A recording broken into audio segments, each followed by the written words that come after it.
In 2025, a wave of optimism swept across America. After years of public outcry and political gridlock, the United States passed the Healthcare Affordability and Access Act, some of the most sweeping health policies in decades. It was hailed as a landmark victory for the people, a turning point for a nation desperate for relief. On paper, the promises were revolutionary: a cap on out-of-pocket drug costs, streamlined access to life-saving treatments, and a genuine commitment to a healthier future for every citizen. News channels celebrated, politicians took their victory laps, and for a moment, it seemed like the system was finally working for us. But behind the celebratory headlines and the carefully crafted press releases, a different story was unfolding.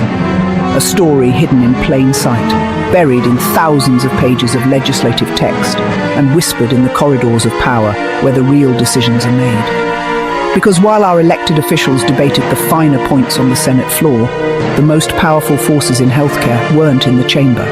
They were in private boardrooms and exclusive restaurants, leveraging immense influence. We're talking about the pharmaceutical lobby, an industry that spends billions to shape legislation to its will. With hundreds of billions of dollars in annual profits on the line, the stakes couldn't be higher. So we have to ask the uncomfortable question: were these landmark policies truly designed to protect the public's health?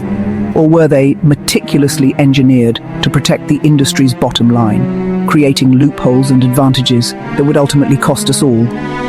Stay with me. In this investigation, we will follow the money. We'll speak with insiders who were in the room and analyze the data that reveals a disturbing pattern. By the end, you won't just see a trail of influence.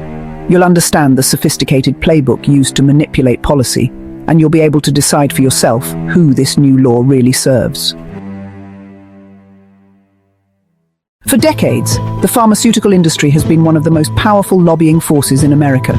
In 2023 alone, Big Pharma spent over $372 million lobbying lawmakers. Fast forward to 2025. Healthcare costs are at a breaking point, voters demand reform, and politicians promise action. But as health reform bills start taking shape, so does a massive, coordinated campaign. Meetings with legislators, policy proposals, and pre-written amendments ready to slide into law. Influence doesn't always look like a suitcase full of cash. It's more subtle. Here's the playbook: lobbying meetings. Industry representatives advise lawmakers on the potential impact of certain rules. Funding think tanks. These groups release reports that conveniently align with industry interests.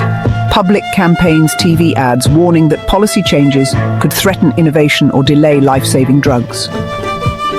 By the time the public hears about a policy, it's often been shaped in private for months, sometimes years.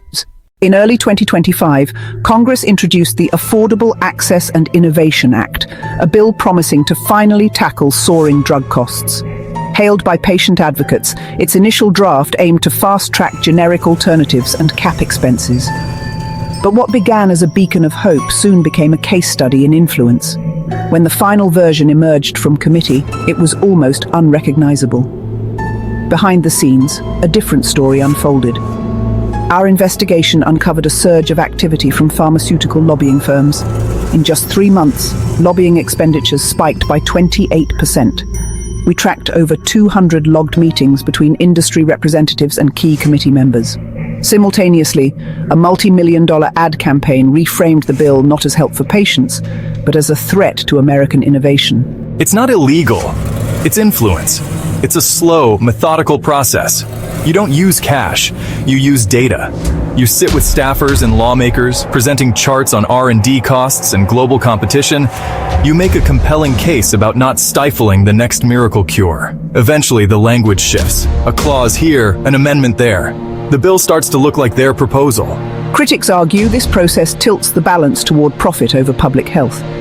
Key provisions like drug price negotiation were stripped out and replaced with extended patent protections. The result, they claim, protects corporate profits at the expense of patients.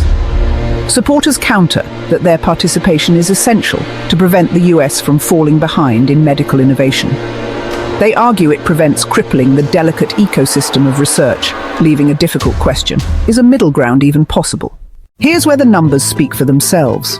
Pharmaceutical companies spent hundreds of millions on lobbying in 2025. Several former government health officials took positions on pharmaceutical boards within months of leaving office. When the same people writing policy are also working for the industry, whose interests come first? These policies aren't abstract concepts. They directly affect the price you pay for life-saving medication, the speed new treatments reach the market, and the healthcare future we're building.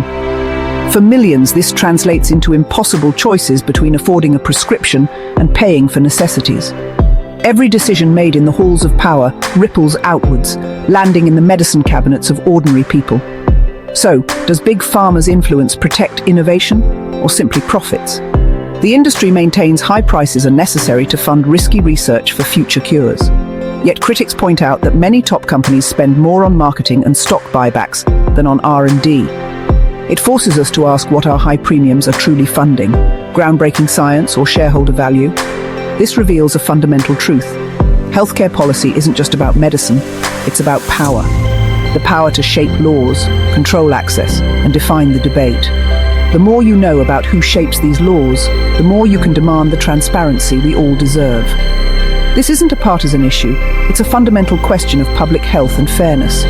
If you found this investigation valuable, share it. Knowledge is the first step toward change. The more people understand this process, the harder it is for influence to go unchecked. An informed public is the most powerful check on any system. The future of healthcare isn't written in stone. It's a story we are all writing together.